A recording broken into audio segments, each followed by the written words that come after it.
Cuando el abogado cerró el sobre y alzó la vista, su expresión fue tan fría que casi me dolió. Habíamos esperado aquella hora con un nudo en la garganta, como quien espera un jarro de agua helada que sabe que vendrá. No imaginé que las palabras que siguieron me dejarían sin aliento. La casa de la calle Maple quedaba para Amanda, y 6 millones, y para mí, Joyce, solo la vieja cabaña en Pine Creek Road. Sentí como el suelo se me deshacía bajo los pies. Todo lo que había sido mi vida, los pequeños rituales de cada mañana, el olor del café de Robert, la risa de Amanda cuando era niña, se convirtieron en algo frágil, como si alguien hubiese soplado un cristal fino y hubiera quedado polvo. El abogado, Morrison, habló con la formalidad que tienen los hombres que han leído muchas voluntades y pocas historias de corazón. Le dio vueltas a las palabras legales, citó cláusulas, pero yo solo escuchaba el golpe sordo dentro del pecho. La casa, 6 millones. La cabaña. Amanda me miró con una mezcla de triunfo y desprecio que todavía hoy me cuesta describir sin sentir un borde de fría incredulidad. Fue ella quien rompió lo que quedaba de dignidad en esa sala, cuando, sin un atisbo de compasión, dijo que podía largarme a vivir donde quisiera, que esa cabaña vieja sería suficiente para alguien como yo. No usó palabras bonitas. La humillación no llegó en un solo instante. Fue acumulándose como la nieve que se pega a las ramas y al final las parte. Primero fueron los silencios en la cena familiar, las miradas esquivas de primos y amigos que ya no sabían qué decir. Después vinieron los comentarios en la farmacia, como susurros que se iban volviendo más claros. ¿Te enteraste? Joyce se queda en la cabaña. La expulsión de la casa no fue una escena espectacular de película. Fue una tarde con cajas, con cosas que no quería empaquetadas por sus manos, con la sensación de que cada objeto, el juego de té que me trajo mi madre, las cobijas que Robert había comprado en su 2º aniversario, se convertía en evidencia de que mi lugar había cambiado. Aún con el dolor fresco, tuve que sostenerme en algo concreto, así que me fui a la cabaña. No fue una elección heroica, fue la única alternativa inmediata. La cabaña había pertenecido a la familia por generaciones. Madera oscurecida, suelos que crujían con historia, una chimenea que había visto inviernos más duros que este. La recibí como quien llega a una isla con provisiones limitadas, agradecida por tener un refugio, pero consciente de que no bastaba para reconstruir una vida hecha pedazos. Las primeras noches fueron interminables. La cabaña olía a madera húmeda y a polvo antiguo, a la mezcla de perfume y aceite que Robert y yo solíamos dejar en los armarios. No había calefacción central. El frío se metía en los huesos y en la memoria. Aprendí a dormir con varias mantas y con una vela pequeña encendida en la mesa, que hacía bailar la sombra de las vigas, y me recordaba cuándo había cambiado todo. El agua caliente era un lujo que debía racionar. Calentar el agua en la cocina de leña, lavarme a golpes, usar el fogón para casi todo. A veces, cuando el viento golpeaba las ventanas, me parecía escuchar voces antiguas, la de mi madre, la de Robert, como si la casa quisiera acunarme y al mismo tiempo recordarme que estaba sola. Los primeros días hice llamadas que nadie devolvió. Intenté comunicarme con Amanda como se hace con una herida, con timidez, con esperanza de que se arreglara. Su teléfono sonó hasta que una voz distante respondió que estaba ocupada. Meses después, supe que Amanda había festejado esa mañana en la casa con amigos, que había dejado la puerta abierta para que todos vieran su nuevo estatus. En el pueblo, la gente tomó partido con la naturalidad de quien escoge un equipo de fútbol. Algunos fueron amables por costumbre, otros evitaron mirar de frente. El señor Henderson, mi vecino de al lado en la carretera de entrada a Pine Creek, me trajo una bolsa de verduras y un pan duro. Me dijo sin rodeos que no contara con nadie más que conmigo misma. La señora González me envió una manta vieja y un paquetito de té. En su mirada se leía piedad y algo que podía llamarse compasión, pequeños gestos que no borraban el agravio, pero que sostenían las noches. Me faenaba el orgullo. Había sido ama de casa en los primeros años, recibiendo la vida en parcelas sencillas, cocinar, plantar un trozo de jardín, llevar a Amanda al colegio. En aquellos años Robert trabajaba largas horas. Su afecto se daba en detalles. Una taza de café dejada a medianoche, una nota en la mesa pidiéndome que no me preocupara por las cuentas. Pensé en los 25 años detrás de nosotros con la extraña mezcla de ternura y amargura, Las cenas en las que discutíamos sobre nada, los viajes cortos a la playa, la noche en que Amanda aprendió a montar en bicicleta y Robert se rompió la bota de tanto reír. ¿Qué había pasado? ¿Cómo se había convertido en ese agravio público que me dejaba sin hogar? En la cabaña, los días se volvieron una sucesión de pequeñas batallas. Un día aprendí a cortar leña con una hacha que no usaba desde los veranos de mi infancia.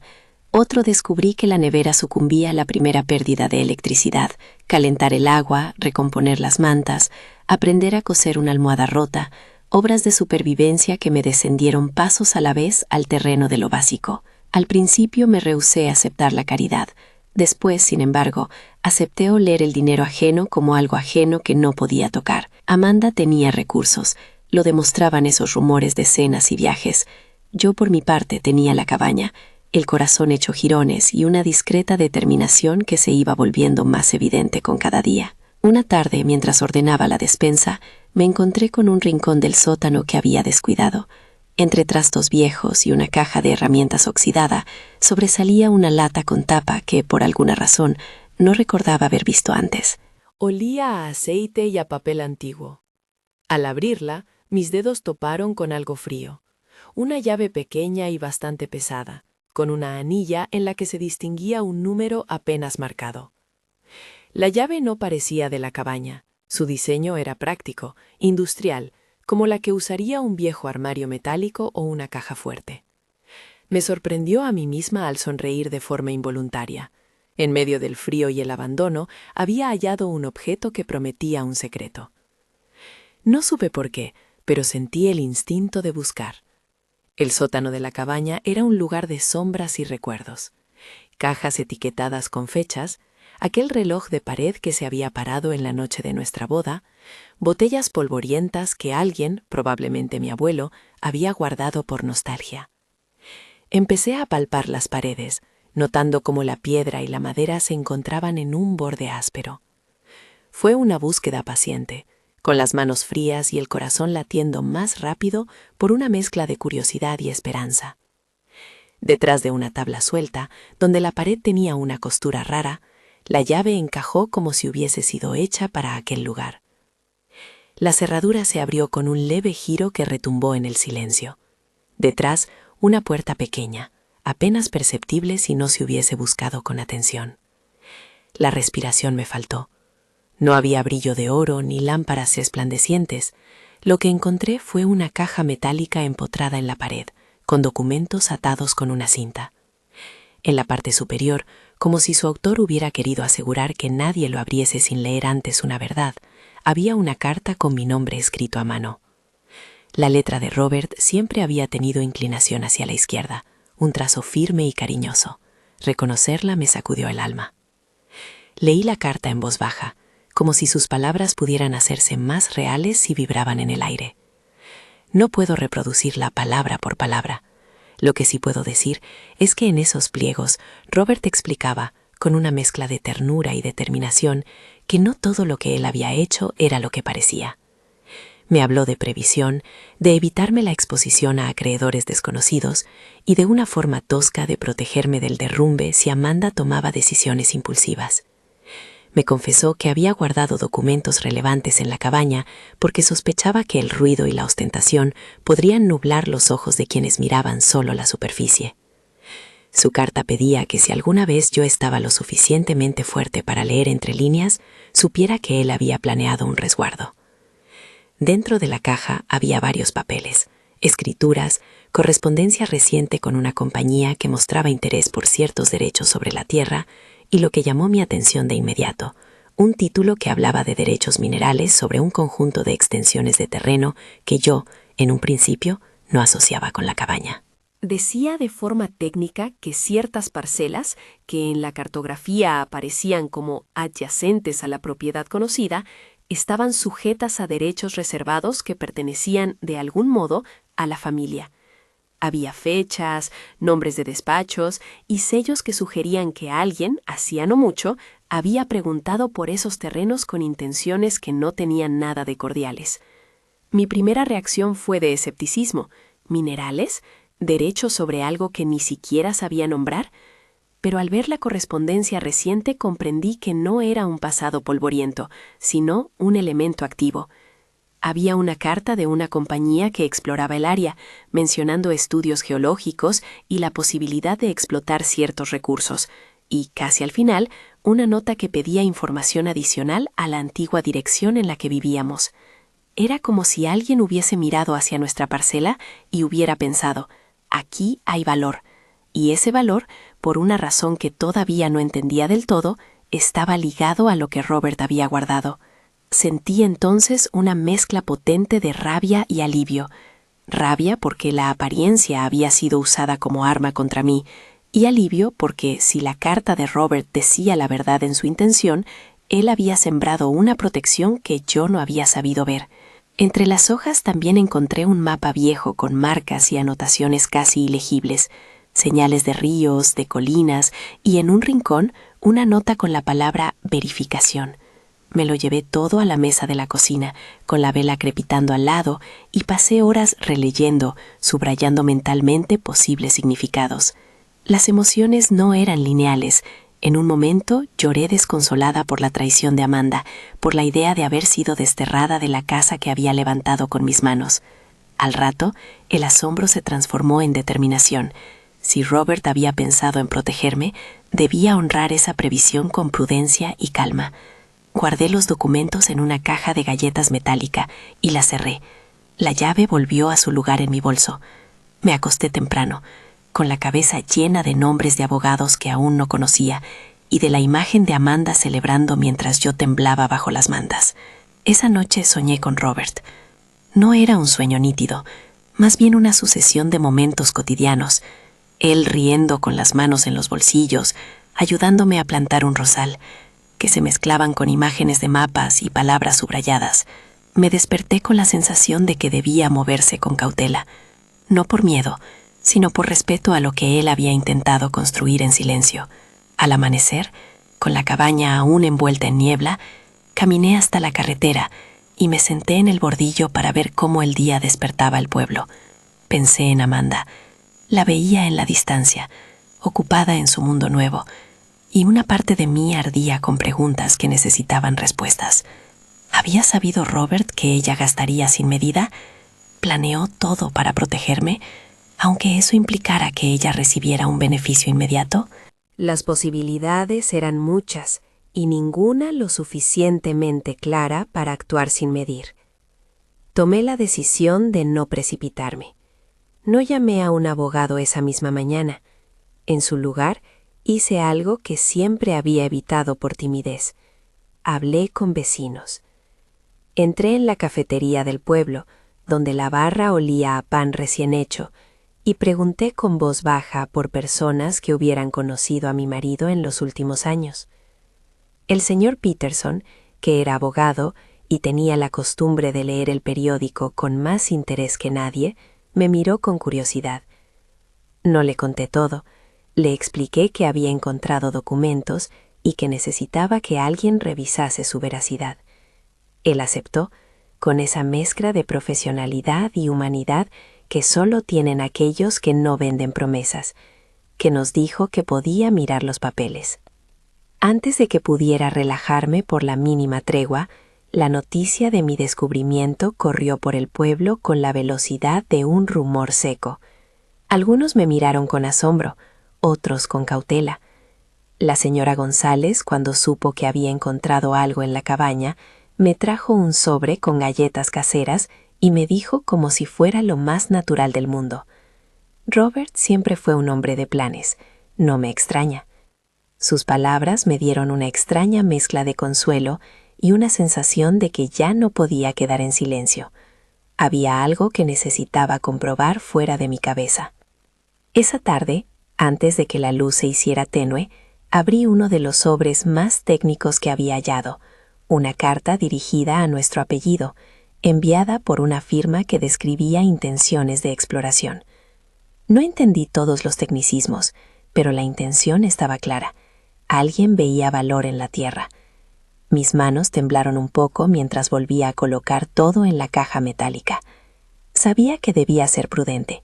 La cabaña no era un bastión seguro para un tesoro que podía ser deseado por otros. Pero también supe, con una certeza nueva, que esa llave no había sido un simple capricho del destino.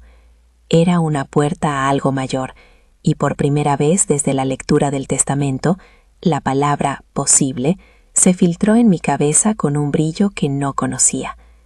Cerré la cabaña con llave, apagué la vela y me senté junto a la ventana a mirar las estrellas. Pensé en Robert escribiendo aquellas líneas, en cómo había imaginado protegerme sin anunciarlo. Pensé en Amanda y en la humillación pública que me había infligido. Y por primera vez en mucho tiempo no pensé en venganza. Pensé en justicia medida, en la necesidad de caminar con los pies firmes y la cabeza clara. Sabía que si aquel mapa y aquellos papeles significaban lo que sospechaba, la siguiente etapa requeriría aliados, alguien que entendiera de tierras, alguien que supiera interpretar líneas en un plano y otro que se moviera con la serenidad de la ley sin convertirlo en espectáculo. Esa idea, construir una cadena de confianza, me dio fuerzas para levantarte al día siguiente, pero aún no era el momento de llamar a nadie con promesas de fortuna. En la penumbra de la madrugada, mientras el pueblo dormía y la cabaña crujía a su propio ritmo, guardé la llave en un lugar seguro y la carta de Robert en mi delantal, pegada a la piel como un secreto que debía llevar. Su letra, aún en mi memoria, me recordó lo que siempre había sido cierto. La vida no es solo lo que sucede en el salón principal de una casa, también ocurre en los rincones, en las decisiones que nadie ve. Por esa noche me permití una tregua. Dejé que las emociones se calmaran, que la ira se enfriara y que la curiosidad se volviera una compañera silenciosa. Al despertar, sabía que comenzaría una nueva etapa, no la de la desesperación, sino la de la investigación controlada. Habría que ir paso a paso, entrevistar a quien supiese del terreno, pedir opiniones técnicas y, sobre todo, sostener la dignidad que Robert me había pedido cuidar en aquella carta. La cabaña dejaba de ser solo un refugio forzado, empezaba a ser el lugar desde donde alzar la vista y decidir. En el umbral entre la noche y el día, mientras guardaba la caja nuevamente y echaba un último vistazo a mi alrededor, sentí el primer destello de algo que podía llamarse esperanza. Antes de seguir, dime desde qué ciudad me lees. Me gusta imaginar a quien escucha estas historias, cómo el paisaje donde vive se parece o se distingue del mío. Al día siguiente de encontrar la caja, no hice llamadas impulsivas. Me vestí con calma, hasta donde la calma podía alcanzarme, y fui a ver al señor Peterson. Le conté lo justo, que había papeles, correspondencia reciente y una carta de Robert cuyo tono me pedía prudencia. Reconstruyo aquí nuestra conversación, en la que él escuchó más de lo que habló, y me propuso pasos cautelosos. Peterson me miró con esa mezcla de curiosidad y respeto propio de quien ha vivido lo suficiente para saber que las historias humanas no se resuelven con fórmulas rápidas. Me dijo que revisaría los documentos, que no me prometía milagros y que lo primero era asegurarlos y no airearlos. Tomó las hojas con manos expertas y me pidió que no contara a nadie más por ahora. Le asentí, aunque sabía que el pueblo tendría oídos más veloces que mi silencio. Llevamos las copias a su despacho. El olor a cuero y pasta de papel me devolvió por un momento a las tardes en que Robert revisaba facturas con una lámpara encendida y me invitaba a no preocuparme. Peterson no se dejó impresionar por el papel viejo. De su bolsillo sacó una libreta y la marcó con notas. Me habló de la necesidad de un peritaje geológico para certificar el valor potencial de esos derechos minerales. Yo apenas entendía términos técnicos, pero acepté. Me sentí extraña pidiendo profesionalidad, como si hubiera sido siempre parte de mi vida. Peterson me puso en contacto con el Dr. Martin Reeves, un geólogo que había trabajado en la región y que tenía la reputación de decir lo que veía, sin adornos. Lo conocí en el pequeño café donde se reunían los que trabajaban con manos sucias y con ideas claras. Pantalones con polvo de campo, manos manchadas de aceite y ojos que habían visto montañas desnudas. Reeves vino con una carpeta, mapas y una paciencia práctica. Caminó conmigo por el perímetro que figuraba en los papeles, miró el relieve, tocó la tierra y comentó detalles que para mí sonaban a otro idioma. «Hay coincidencias», dijo, y para su voz áspera usé el sentido más literal. Coincidencias entre las marcas del mapa, estratos visibles y registros antiguos. No prometió riquezas, pero habló de posibilidades reales. Ciertos minerales, según su experiencia, podían estar presentes en las capas señaladas. me pidió autorización para hacer un estudio más profundo, unas pruebas que implicarían equipos y tiempo. Fue la primera vez que sentí que aquello podría ser más que palabras de consuelo, no por un afán de lucro, sino porque la idea de que Robert hubiera pensado en protegerme me devolvía la dignidad que me había arrebatado la frialdad de Amanda. Sentía además un punto de ira que no era hacia la tierra, sino hacia la rapidez con la que algunas personas confunden lo suyo con lo de otro. Me obligué a guardar esa ira como quien guarda una herramienta. Servirá o no, pero debe emplearse con conocimiento. El Dr. Reeves habló de plazos: tomar muestras, enviarlas al laboratorio, esperar por informes. Esos días volvieron a mi vida una rutina nueva. Levantarme, hacer el fuego, preparar un café que supiera a más que simple agua caliente, atender al correo y esperar noticias. La cabaña se convirtió en un centro estratégico inesperado. Peterson me insistía en mantener la discreción. El rumor en el pueblo, sin embargo, ya hacía su trabajo. Había miradas, susurros y gente que pasaba por la carretera solo para observar. El señor Henderson me visitaba a veces, trayendo algo: un paquete de harina, una bolsa de leña, y en sus ojos veía el respeto de quien sabe que estar del lado de lo justo es a veces una cuestión de elegir. Mientras esperábamos los resultados del estudio, decidimos con Peterson preparar una estrategia prudente. No teníamos prisa por anunciar nada a empresas. Lo que yo necesitaba era certidumbre y protección legal. Peterson redactó escritos de custodia y pidió que las copias originales quedaran bajo su resguardo. La caja metálica con la llave y los papeles quedó con su permiso en una caja fuerte del despacho. Fue un alivio confiar a alguien la fisicidad de aquello, no por desentenderme, sino porque la seguridad exige manos que cuiden documentos con temple. Pasaron semanas de espera y pequeñas batallas cotidianas. Amanda seguía ausente de mi vida, y en las ocasiones en que la veía en el pueblo, con gente alrededor, maquillaje y un gesto de seguridad que ya no reconocía, sentía cómo se hacía visible la distancia entre nosotras, una distancia que no solo era de dinero, sino de prioridades. En una ocasión, la vi entrar en la antigua casa con risas, como si su nuevo estatus le diera permiso para borrar aquello que antes fue hogar. No la confronté. El silencio, a veces, es una puerta más peligrosa que la palabra. Llegó finalmente el informe del Dr. Reeves. Me llamó para decirme que había cosas que debía ver en persona.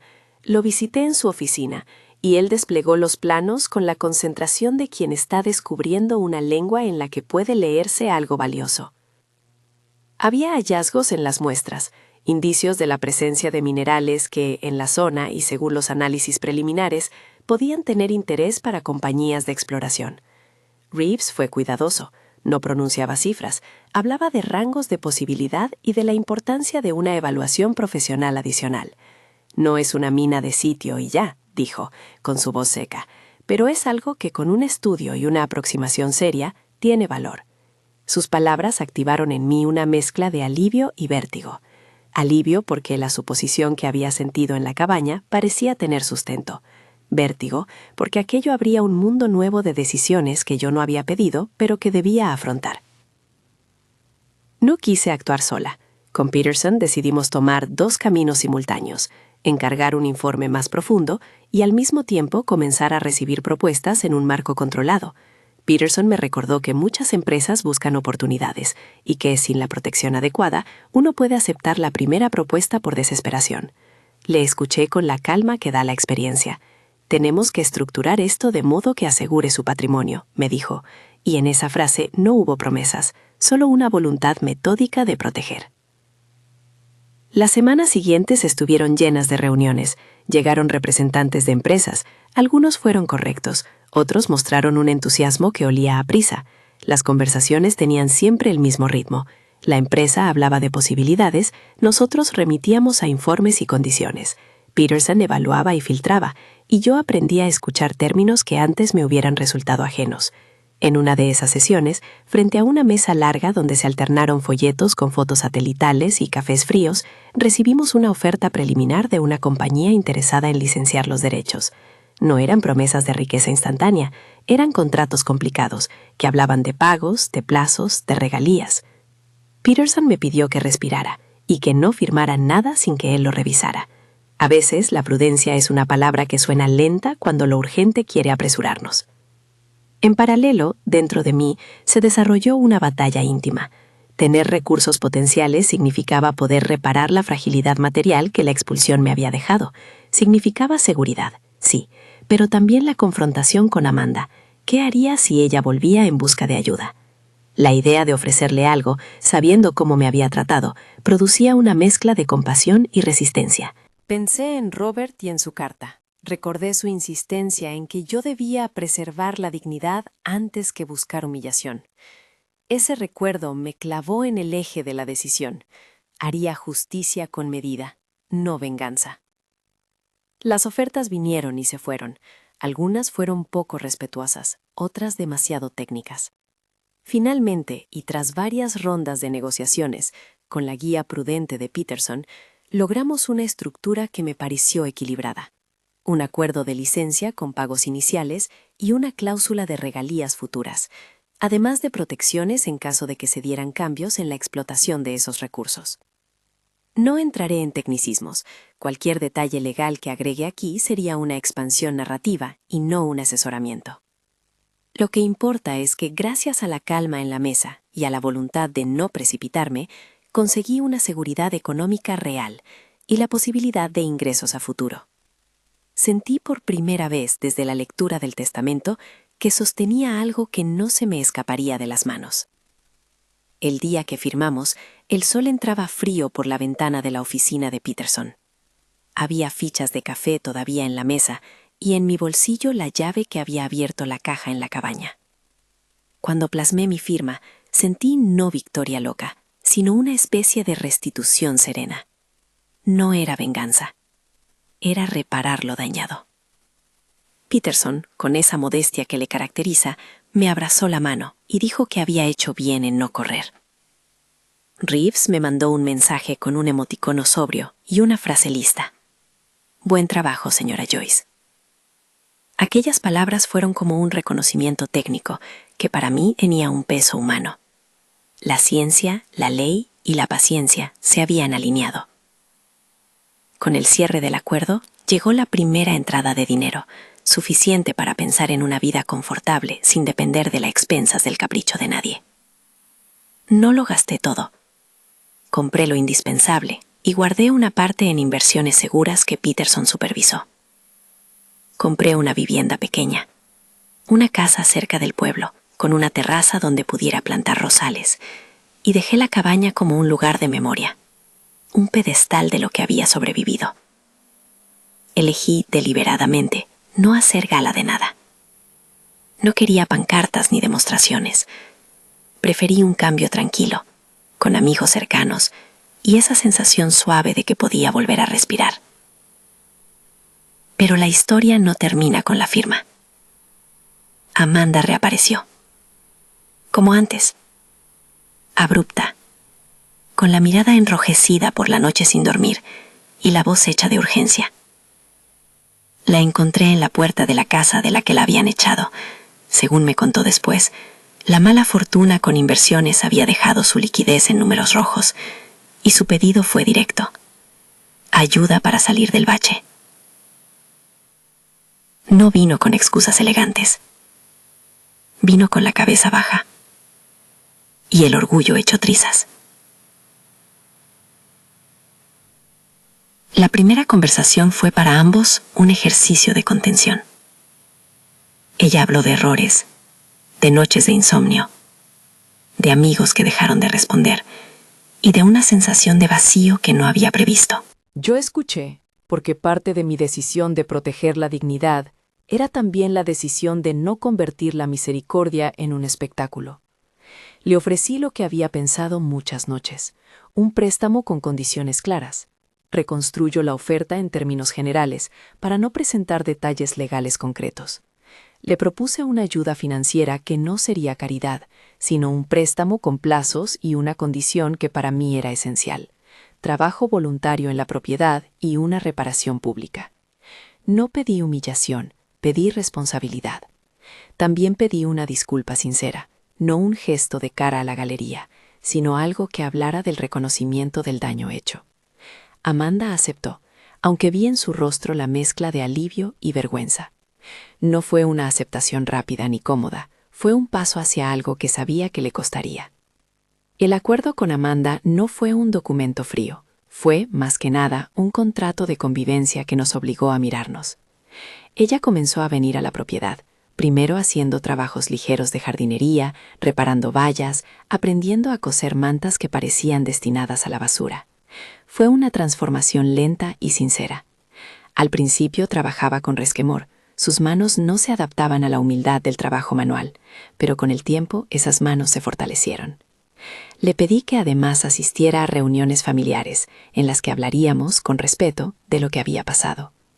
Una tarde, reunidos en la casa nueva, le pedí que leyera en voz alta una carta que había escrito para la familia. Sus palabras, entrecortadas y con lágrimas, fueron un acto público de reparación. No puedo ni debo describir su humillación como triunfo mío. Prefiero verla como el efecto de una cadena de decisiones que la llevaron a reconocer su error. El trabajo en la propiedad sirvió para algo más que la reparación económica. Nos dio tiempo juntas, sin la teatralidad del dinero, para encontrarnos en tareas sencillas: plantar, pintar una verja, arreglar un camino que el barro había devastado. Escuchamos historias que antes no habíamos discutido. Amanda habló de presiones que la habían empujado a decisiones precipitadas y yo hablé, con honestidad, de lo que su expulsión había significado. Hubo momentos tensos, discusiones sobre orgullo, acusaciones veladas de abandono en nuestras conversaciones pasadas, pero también hubo risa. En una tarde de verano, mientras cosechábamos frambuesas, Amanda soltó una frase que me heló y reconfortó a la vez. «Mamá, no supe medir lo que teníamos». Fue un reconocimiento que no borraba el daño, pero marcaba la salida de un túnel. Con el tiempo, Amanda pagó el préstamo antes de lo pactado. No fue porque yo la persiguiera, sino porque su trabajo comenzaba a obtener frutos y porque en su orgullo reparador encontró satisfacción en saldar la deuda que había contraído con su madre. El pueblo la miró de otra manera, no con indulgencia, pero sí con respeto por la humildad, que aunque tardía, era genuina. Su disculpa pública, realizada en una cena familiar a la que fueron invitados amigos y vecinos, fue un acto de valentía que cerró una etapa de ruido. Amanda habló, no para justificar, sino para reconocer. En su voz había arrepentimiento y la promesa de no repetir lo que había hecho. Al terminar, muchas manos aplaudieron y algunos ojos se humedecieron. No busqué aplausos, recibí lo que era justo, la posibilidad de que el hilo roto se tejiera de nuevo.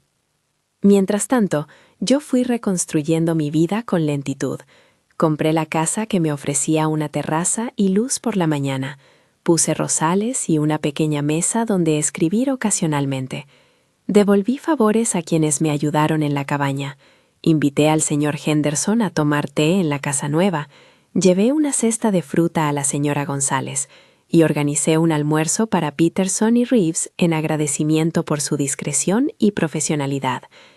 También dediqué parte de mis horas a actividades que antes había postergado: leer novela, frecuentar el mercado del pueblo y a veces sentarme simplemente a mirar la carretera, que como antes era una presencia que me hablaba de tránsito y tiempo. Con la distancia justa, la historia se convirtió en lección. Para Amanda, en mejora. Para mí, en una meditación permanente sobre el valor de la paciencia. No hubo venganza, ni celebración desmedida del fracaso ajeno. Hubo, en su lugar, una justicia serena. La protección que Robert había sembrado resultó efectiva, y la decisión que tomé de no precipitarme permitió que la reparación tuviera un rostro humano.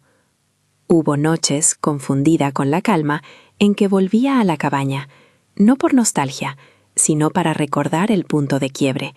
Caminaba por el sótano hasta donde el recuerdo se pegaba a las paredes y tocaba la caja que había guardado en el despacho de Peterson. Sentía que de algún modo el lugar había sido la antesala de algo que tenía que ver con la identidad. Comprendí que la cabaña no era solo madera y polvo, era espacio de prueba, pero también de revelación. Allí descubrí que la dignidad no se gana con el dinero, sino con la manera en que uno se sostiene ante la pérdida.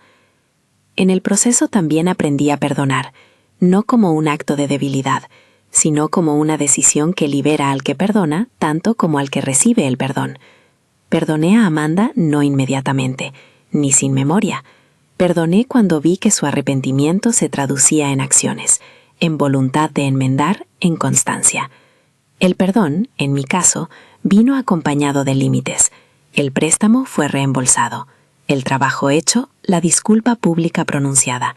No era una extorsión, sino una pedagogía del respeto. Al mirar hacia atrás, me veo a mí misma como la mujer que aprendió a transformar la humillación en estrategia, la expulsión en investigación y la soledad en un campo donde cultivar nuevas certezas. La vida con Robert había sido rica en pequeñas cosas.